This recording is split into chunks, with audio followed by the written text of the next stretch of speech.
This is the podcast where we break down how to market, best practices, and how to grow your business and achieve your goals.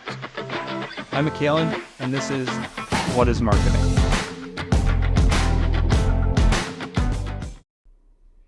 The topic today is what is a brand? So we talk about branding and we talk about different things when we do marketing. Branding talks about a very specific part of marketing, and that is not your logo. That is not your message. That is not your story per se. What that is it's the perception that people have of your brand when the name comes up, or when they see your logo, or when they hear your message or your story. Is what comes into their mind.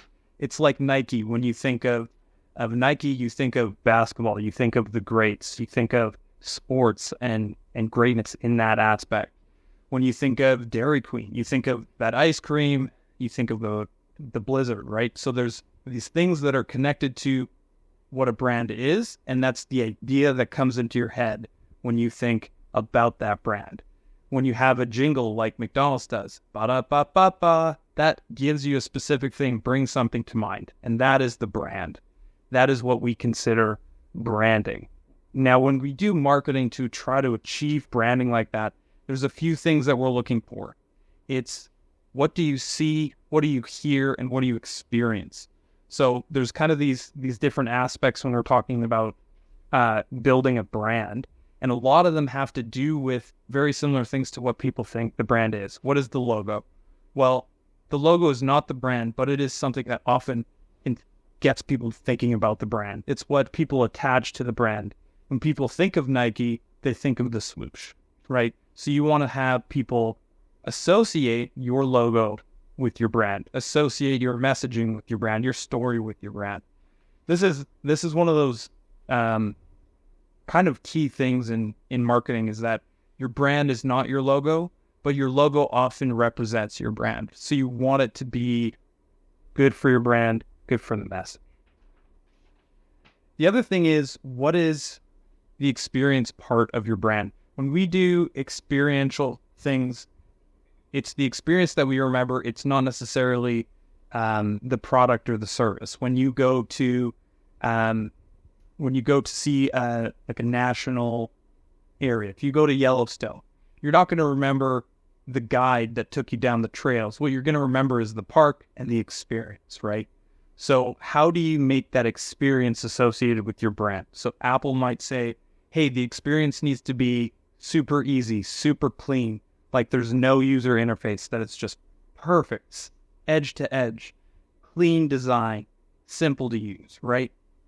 When we talk about the experience, we actually usually don't even talk about those things.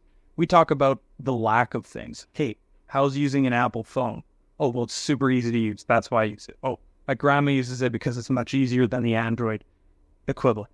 And Apple's done a really good job of marketing themselves as that sleeker brand, something that's simpler to use, and the experience is key in that aspect. How do we brand and market for experience? So there's a few things about that. A lot of that comes down to product. Your product and service is going to become your brand. If you have a product that really speaks well and does a good job at what it's advertised to do, like a Nike shoe does a really good job at being a sports shoe, well, then that experience is going to be really good when you go and use the product. It gets people thinking, oh, this is my experience with the brand. It's been really good. Or if you have a service, you do local plumbing, for example. Oh, working with the guy who came to my house. That experience was really, really good. Talking to the people, talking to the sales rep. All of that has been really, really good. So the brand gets a good reputation. It's the experience behind your brand that actually ends up being a big part of what your brand is. Not so much your logo, not so much the message behind it, but actually the experience people have with your brand and actually coming into and meeting the group of people that kind of support your brand and sell it.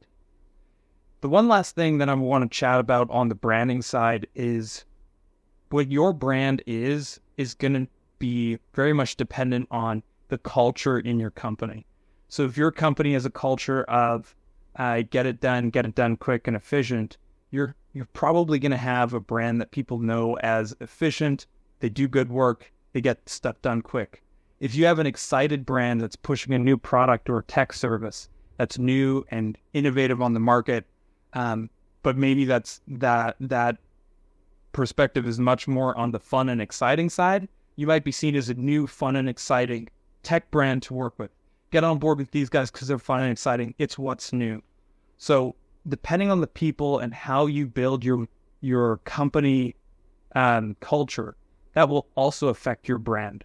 How do people sell, right? So if you go into any Starbucks, you have an atmosphere of fun people loving their work, loving the coffee, and it creates an atmosphere that people want to be a part of, and that creates the Starbucks brand. It's high quality coffee, which isn't even the best coffee. A lot of people say different coffee brands are really good, but what they've done really well is they've catered their people and their environment to what people want, and that is part of their brand. You go to a Starbucks to do work, you go to a Starbucks to do your homework for a university project, go to a Starbucks to meet a client. So it just kind of meets that environmental need through the people and through the place. So when you're thinking brand, try thinking a little bit more than logo, try thinking a little bit more about your than about your story. But how do people experience your brand? How do people experience your product? And what are people taking away after they have an interaction with your brand? If anything we said here helped you, we ask one thing. Send this to someone you think could benefit. Thanks for listening to What is Marketing. We'll see you next time. Cheers.